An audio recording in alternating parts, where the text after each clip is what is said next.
Voilà, merci chers internautes, bienvenue dans Tindika Télévision avec Papi Kamwasi. Merci dans la réaction Nabino et prouver que le message il y a Kamwasi vraiment saisi. Vous avez avec considération et pour papa dans tout le monde la réaction Nabino et ça vraiment de partout monde et ningani. Et ça rubrique bien tranche il y a si quand on créé pour qu'on puisse appeler opportunité, qu'on puisse appeler possibilité de participer. Parce que des fois, vous avez rabisso, tout ça qu'on loba, et pourtant, bien vous avez un message pour participer dans l'émission, mais le cas que puisse avoir une occasion, tu as passé beaucoup faire la montée. Voilà, l'occasion est là. Nous qui nous allons participer naïe, après ça va point de vue naïe, après ça dit contribution naïe. On a par rapport au n'engembo que pour tambola, vous avez toujours le bienvenu. Dans Tindika Télévision, au petit point de vue naïo, vous avez toujours relatif na actualité aux à la une. Comme toujours de la Genève, Suisse, opposition, Ndenge, Balupé, le candidat commun, il y a opposition. Pour ça, point de vue Nabino, Ndenge Félix Tshisekedi, Longoli, signature naïe, y compris Ndeko Kamere. Donc, beaucoup si point de vue déjà na CPLI parce que téléphone est là l'été sur beaucoup de beaucoup États-Unis au Benga comme na moi Europe au Benga en Afrique et ça n'a vraiment plaisir na moni comment combien bolingi tindika combien bolingi Papi Kamwasi en particulier vraiment ça me va droit au cœur voulais-je dire. Merci. Déjà sujet boyebi batu ba intervenir rebelle mais tout le monde qui est mingi makamuka il y a retrait, il y a signature, il y a Félix Tshisekedi est marqué, est Betty Makasi. Je crois Ezali made in Congo pour retirer signature. Ezali made in Congo ou made in UDPS. Non, Ezali et ça la marque déjà. Même dans les États-Unis d'Amérique, Trump a out pour retirer signature naïe par rapport à propos, il y a premier ministre canadien, donc a retiré signature avec le G7 bien sûr.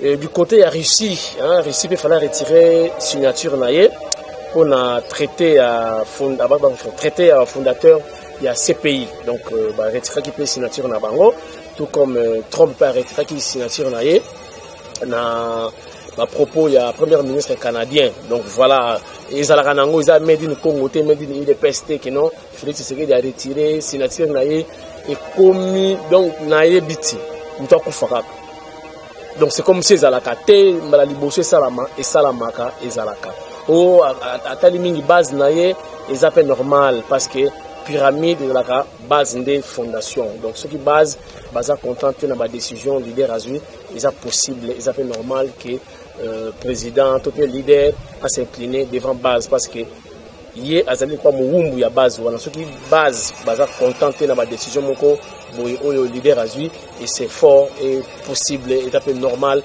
que président ou leader a s'incliner na base pour yo diriger des bases on est sur base ba boy on tika liyo moko sans base c'est relatif vraiment na démocratie et sans plus tarder total quand même toyoka sur bino ensemble boni bino moko ba internaute pour participer na tranche na biso ou intitulé les internautes, c'est-à-dire le journal des internautes, c'est-à-dire les internautes vont participer dans l'actualité à la une. Mais si les théories dans la première partie, ce que mon IP qui est le mabé, bobakisa. Nyonso oyo to récolté, to kati et le côté, to censuré en pendate pour tout le monde bon.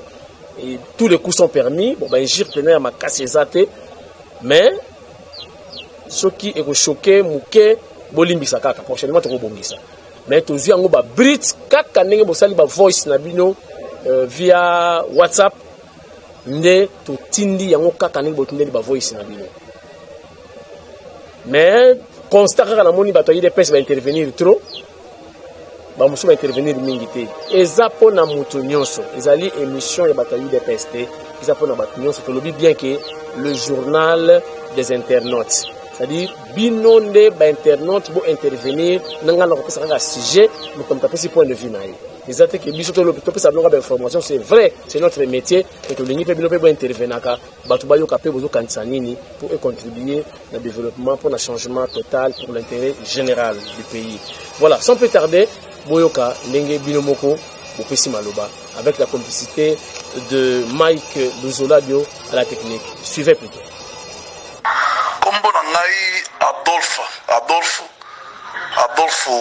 Adolphe Kate, kombolanga Adolphe Kate, kombolanga Adolphe Kate, nazo komelo pe na l'écrit otalango bien en tout cas.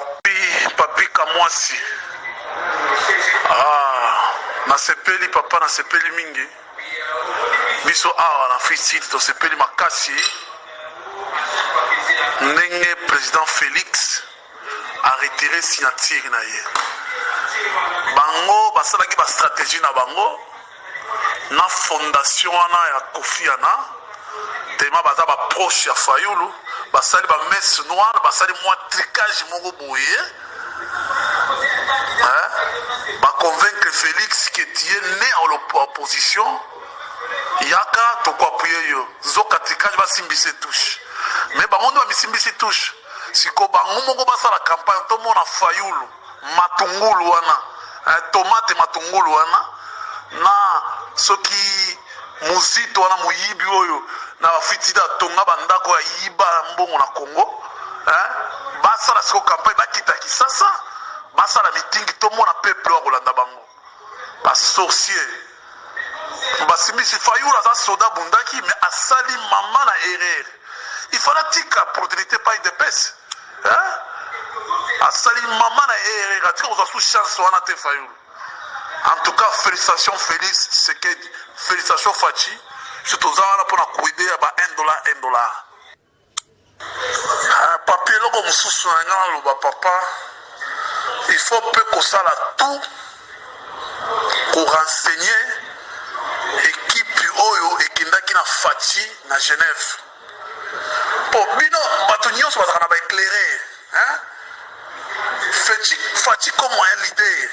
Ako koma place wana te samba éclairé na eba koma basala ba renseignement ba investigation ba eba qu'est-ce qui se passe autour wana batwana balakisi mitema na bango ba mitema mabe bazala ene na Fachi bakolu kilebi basala loko mwa mabe Fachi face contrôle face à la examen ba santé asala ba check up faut faire attention équipe wana pe il faut les gars expliquer oyo Fachi atinda ki pour bazala ba éclairer pour un leader avant que ne prend pas bater sika il faut ba éclairer liboso ba komi ba tali situation ba investiguer place ni Fachi ko fanda place na rozala micro ni na golobela ba biloko na news za na cadre ya koyeba IDP ça sera tout avec cette équipe wana on va expliquer techniquement comment basala ki loko na po Fachi akoma na terrain et ça important au moins après mutalien ndiki là faut faire attention. Oui, merci de connaître Papi Kamwasi. Donc biso nous avons sika et loko toko contribuer la lutte toujours ça na ko na de konangai et ça kopesa ba idée na biso mike de konangai.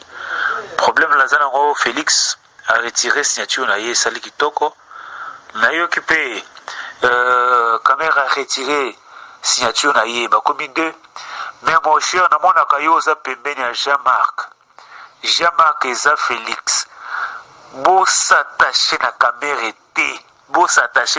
te mon frère pesa ba conseil wana caméra asala pena lu asala marche ye moko a mobiliser la population et pe totala po ya IDP se ye bana nango caméra mobiliser na bato na totala bo sala ba alliance buzo bate caméra za caméléon a changer ba couleur la moto rolanda te ya ona ngana yebisa yo mto za pembeni ya Jean-Marc bo yebisa ba considérer no caméra te so caméra ya kolinga basangana Fachi po Fachi kotika la kotika ozala président ne ko démissionner na course te soki balingi caméra ça la déclaration na ye moko a soutenir les Fachi na musika ba biloko ba alliance so to linga soutenir ya ko na bisa yo ndeko na ngai. Allô mon frère, bonjour. Je venais de suivre votre émission. Alors, nazo répliqué. Na demande au Salibisoto ko rapiko pesa bavi na biso. OK? Na zandeko na vanda na Texas, na Dallas. Donc, na landa vraiment politique de près. nazo ko encourager président Félix na courage na yé, hein, na vraiment na applaudir yé parce que c'est vraiment un acte louable, à s'humilier malgré CG azara sénaé, mais CG a manqué un peu respect, mais à s'humilier quand même parce que atteint mouvement de masse, chose qui est vraiment louable, ok? Mais de l'autre côté aussi, nazo encourager parce que Bokondi et Zaïlo basimbisa mutute, Kasavu basimsa Mobutu est aussi à 32 ans, abomi na oboma. Donc tu ne peux même pas oser au lobakeno, to qui na transition, to poni Martin Fayulu parce que ça a qualité au exposé wana na bémission misu na Zolanda, asa humble, asa l'homme du peuple du terrain, on s'en fout de ça. Owe ko simisa mutu bokondité, lobbyé pas dans ça ba transition, yé pas dans ça la ba glissement et puis après biso de tous ba perdant. Il dépasse ça ba martyr rebelle, il dépasse et combattre ba né belé, to ke ko zo mutu à 4%, tout pe ça est base na biso à 36%, jamais. Encore une fois, merci Namsa Bozo, ça a toujours apprécié énormément l'UDPS fait. Oui, allô Ndeko Papi, bonjour. Vraiment, Nazaki est un peu occupé, dans la réunion mort d'affaires, dans ce dégage de Siko, dans mon voice, dans Siko, quand on a Okiango. Bon, dans le point de vue Nangaï en tant que militant, au cadre, il y a un mouvement de libération du Congo, il y a Jean-Pierre Bemba, MLC. En tout cas, par rapport à ce qui s'est passé hier, UDPS na UNC s'est désisté, régner signature, on va retirer la signature donc président Félix, je sais que dans UDPS na président Vital Kamerhe à UNC, on va retirer la signature, ils ont vraiment pas si, ils ont mawa, ils ont vraiment que c'est un homme politique, mais c'est un homme d'État, parce qu'un homme d'État se surpasse aimer les intérêts de la nation avant tout. Et un homme d'État est appelé à gérer la nation ou à gérer la cité, à gérer un pays. Mais ce n'est pas tout homme politique qui peut gérer un pays, une nation, une cité. Donc on a vu toute ça, la science politique. On a uniquement différencier un homme d'État d'un homme politique. Monsieur Jean-Pierre Bemba, c'est un homme d'État. Monsieur Adolphe Mouzi, c'est un homme d'État. Monsieur Moïse Katoum, c'est un homme d'État. Monsieur Freddy Matoumou, c'est un homme d'État. Voilà des hommes d'État qui sont surpassés, qui ont surpassé leurs égaux, qui ont mis leurs intérêts de côté, et désigné candidat commun Martin Fayulu. Qui sont nos stoïbi, à la poids politique, Moroté na Jean-Pierre Bemba, ni na Mouzi tout même, ni na Moïse Katumbi. Mais n'empêche, ils se sont surpassés ces leaders-là, parce que c'est des hommes d'État, des vrais hommes d'État. M. Félix Tshisekedi et M. Vital Kamerhe ne sont que des hommes politiques, ce ne sont pas des hommes d'État. Voilà, ils n'ont pas la carrure d'être des hommes d'État, ils n'ont pas les épaules d'être des hommes d'État. Ils ont supervise moi Mickey, raison enfantin et voire même gaminerie pour ne pas qu'ils aient base mais vos bases ne sont pas tout le Congo. Vos bases ne constituent pas les plus de 40 millions d'électeurs congolais. L'UDPS elle-même, elle a combien d'électeurs de la base militante du NC.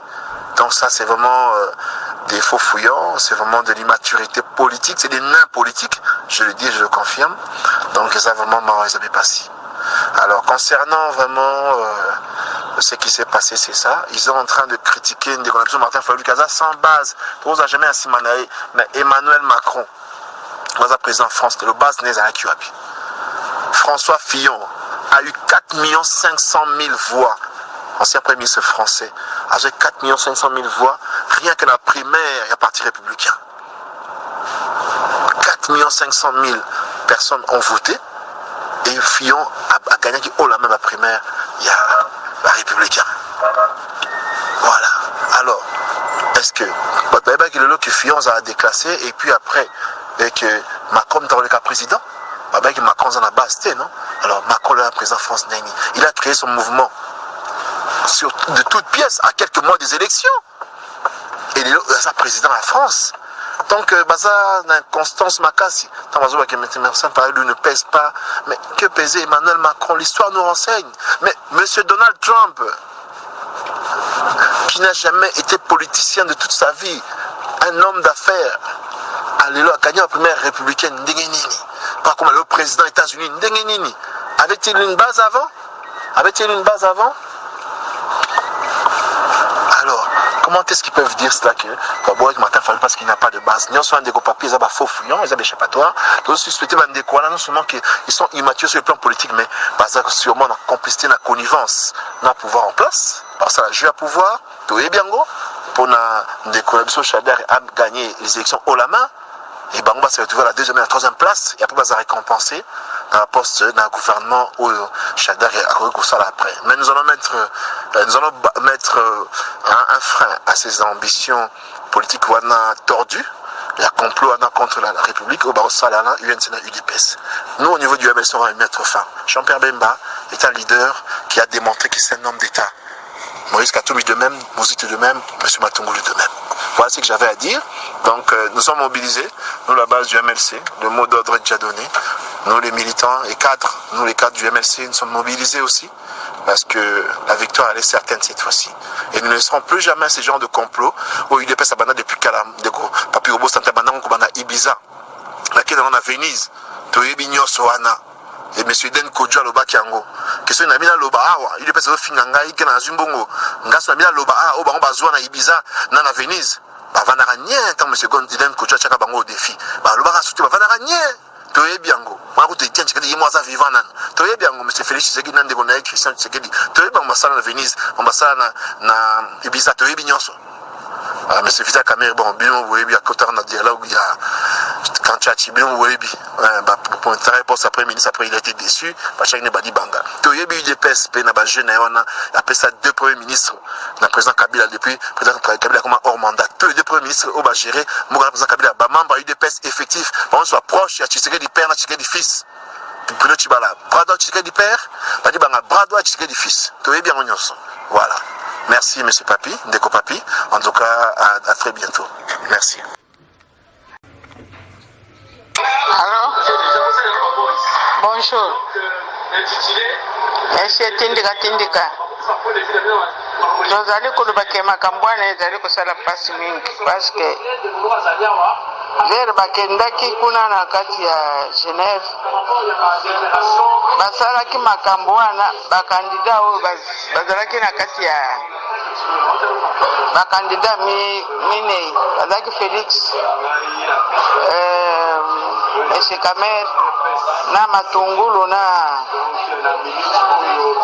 Fayulu lere babandi bango pembeni balebi bamivote bango moko sikoyo bayekoli bakebo vote baninga babandi siko Matungulu avote Fayulu Kamerhe avote Matungulu Félix avote Fayulu sikoyo ezaki ke muntu abima na bavoi mais lere basali ndenge wana baye kosala lisusu babimi kote kuna Félix aza kaka na voi ya ye moko ye Félix nde sikoyo lere bakomi kuna Mbemba avote Fayulu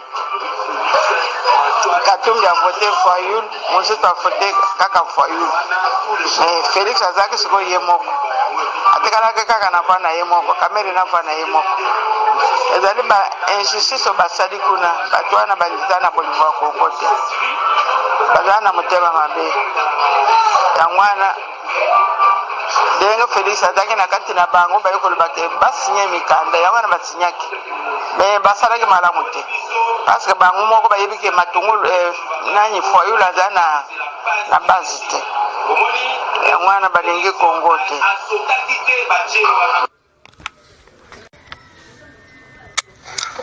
Bonjour Papi Kamwasi, nga kumolanga Serge Lutumba, nazo tindela voso à partir ya Italie.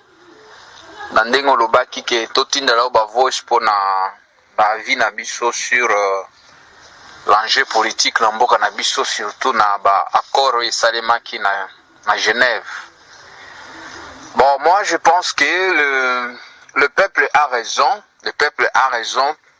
ba militant ya IDPS soit ba militant ya INC baza na raison compte tenu ya ba poids politique ya ba leader na bango parce que bato bakendaki na Genève wana il fallait basala sincère ya koloba même si tokozwa candidat unique mais nous devons tenir compte ya ba poids politique ou bien ya grandeur ya ba parti politique oyo bazali validé.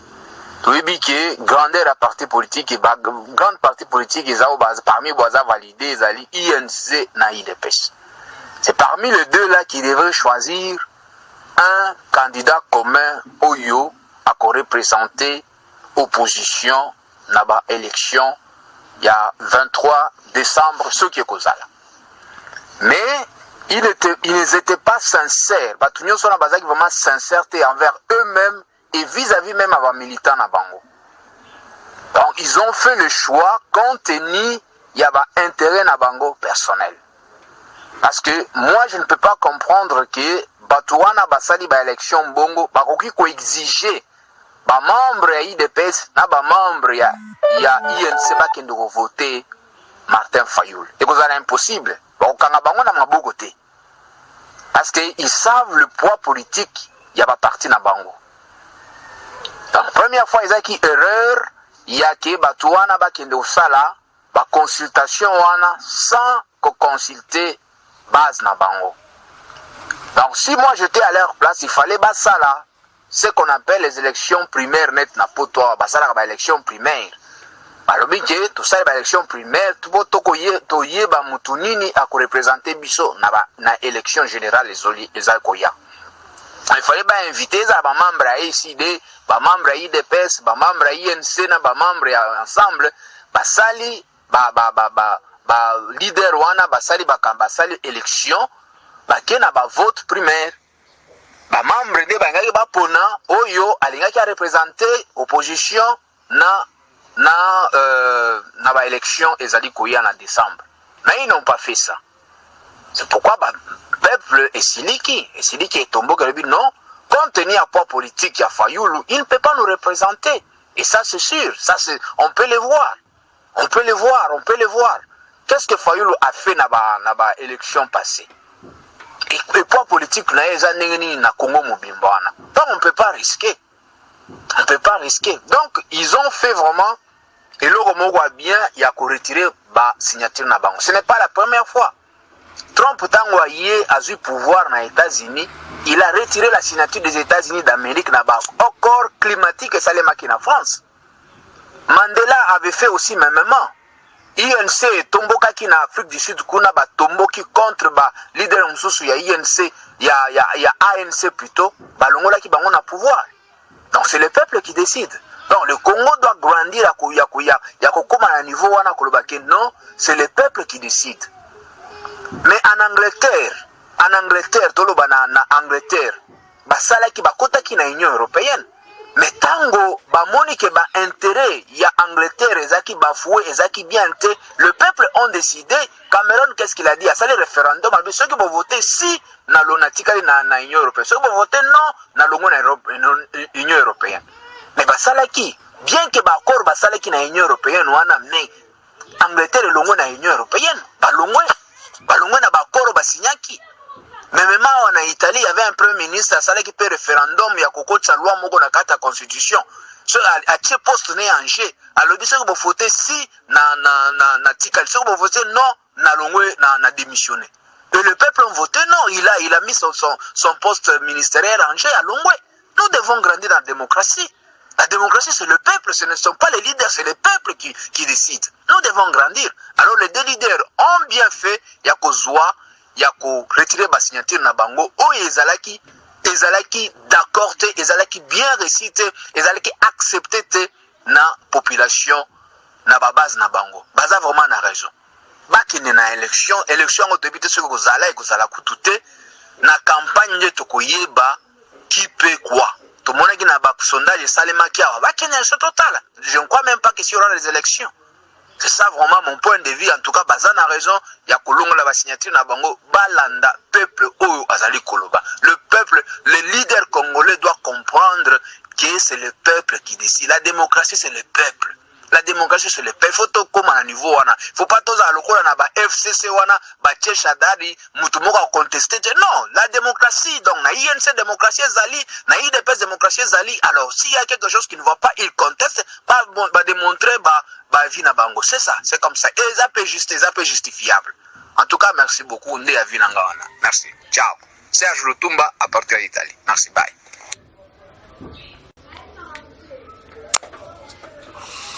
Allô, bonjour, bana membre.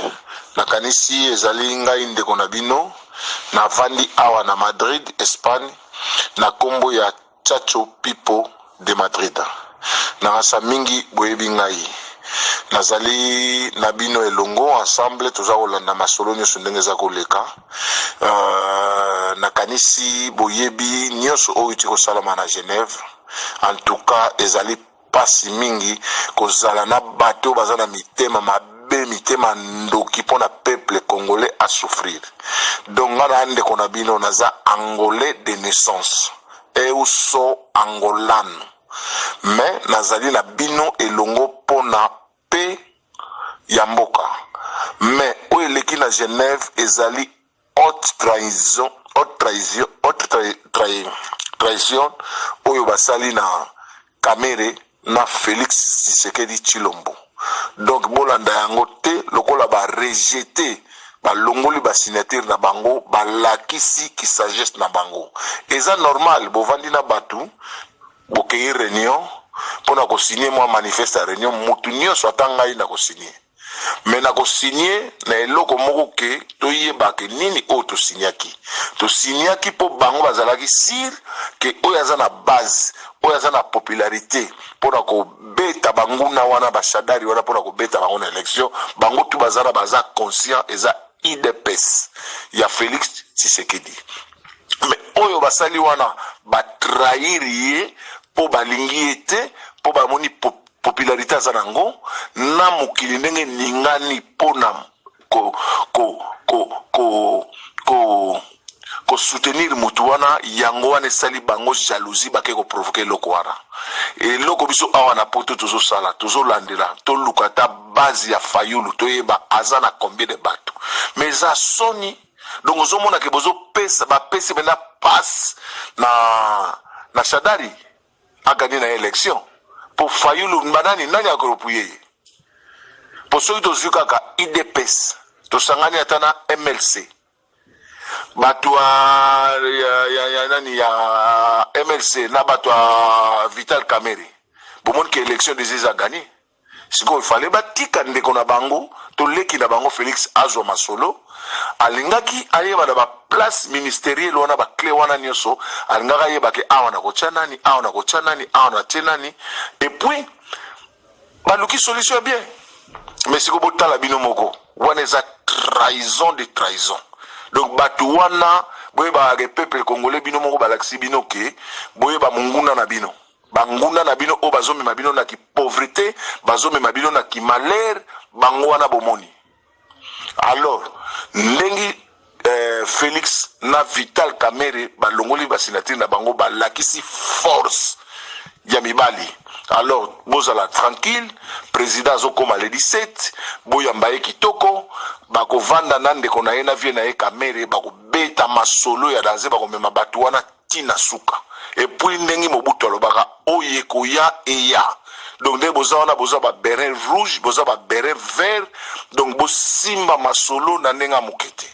Donc nyonso nazaki nango na loba yango wana po biso tozala awa na poto tomoni haute trahison basali Félix Tshisekedi na Kamerhe po bana batu bazalaki na bonne foi ba participer na ba réunion ba makambo tout mais to sali réunion il faut to sala moi déclaration to signer baninga ba signer bani boko bimisango ke bango bandimi ngai ba soutenir ngai candidat comme mais nani ayebi oza na base nini base nini batika soki botieka élection lobby bo bazo élection lobby Shadari na Fayulu bo mona ka ndenge Fayulu Shadari ya koleka dans 10 secondes à gagner. Alors yango nazaki nango pona Sabino alors mbote na bino nyonso na kotanga bakombo batu te potala kaka donc mbote na bino nyonso kuna bozali kuna alors ingeta tindika toleka. Merci, bonne journée à tous. Merci, je crois, Bozutan Nabino Boyo qui va intervenir, Mokili Mobimba. Merci, je remercie Bino parce que le message est l'équipe, peut obéir, pour participer. Et comme déjà, bon message, beaucoup de nager. Na repère ça titre mais nek toza boye thème ils ont continué toujours makama Genève aux la contribution benga na numéro wana comment dirais-je au sali voice par via WhatsApp na numéro ils allaient afficher wana pour ça les voice na yo tindika ka ngala récupérer ngo et roleka na tindika TV beau participer beau pesa idée pour l'intérêt général pour l'intérêt de la République démocratique du Congo. Voilà tokoloba pona makambo ya finance to tuna pe makambo ngesa la maki kuna balandi ba finance ki yango so ba finance ki koliana komela pona objectif nini intérêt za kinini ba rencontre comme ka libanda mboka boliko sa ba rencontre na Congo te libanda ya mboka ba résultat pe nzimwaka izo pesa bien ti o fondation soki nini koma fondation yango bakota mbongo awa te bakota na centre nganda basola awa entre bana mboka kaka na Genève ba Suisse bokomo réclamer en fait toyoki ke bomo réclamer o ba Congolais ba yoka na raté mbongo na biso ba le ba meli bazongisa ngo amen boyeba kité parce que bo sema ki condition de la Guinée. Est-ce que c'était gratuit pour l'accepter que vous n'avez ou bien qui gender pour investir après vous bénéficier? Non, tout le monde peut le souhaiter. Voilà, et puis dans CPLI, bon, on va dans CPLI, mais dans la bande de coups, on va consulter nga commissionnaliste à IDPS, comme on parle na IDPS 1 million nini, monsieur Ebsinga ike na musique, au tiki musique. Pour la musique, on réussit au bimina mpiaka, on continue la politique. C'est bien bon de répondre yo kakake. Oui, donc la vie c'est un combat. Tout ça pour bunda. Ce qui est la musique est simité, tout qui est la politique est simité. Attends na mboka na biso na bantando na kozonga, qui côté kata ba bikedi, mbongo na kozwa na réussir kaka. Donc c'est ça la vie d'un homme. Na ça ko bunda et to kotika te. Muso alobi oza pauvre, puis des pesa ta mutu ki kosomela la haute te na bare. Mais oui, singana osala musala pour la IDPS. Dans ça musala pour na Congo parce que la IDPS j'ai trouvé des valeurs, to ocha ba mo poids, l'esprit a bien.